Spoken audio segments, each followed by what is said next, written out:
Alhamdulillah. Masjidul Misr. Yangi masjiddagi Misrdagi eng katta masjidlardan biri. Bu yerga mana 30 ta g'urfa qilishgan. 30 ta g'urfa, ya'ni 30 ta xona. Har bir xonada bir poradan Qur'on devoriga yozib chiqqan, bir poradan. Bu kraska bilan yozilmagan, toshga o'yib yozilgan, toshga. Mashaalloh, biz kirgan g'urfa Al-Juz'ul Xomisa ashar, 15-pora, Isro surasi. Subhanallazi asro bi 'abdihi laylan minal masjidil harom. Mashaalloh. Jamil jiddan.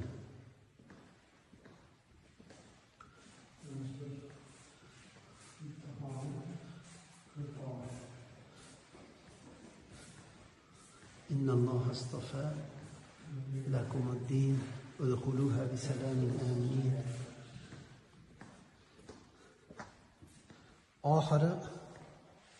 oxirgi bu ekan. Amma surasidan boshlanyapti bu. 30-pora kelib, ichkarida mana oxirgi g'urfaga yozilib, bir pora to'liq devorga toshga o'yilib yozilib, mana bu joyda oxiriga yetyapti. Qul huvallohu ahad bilan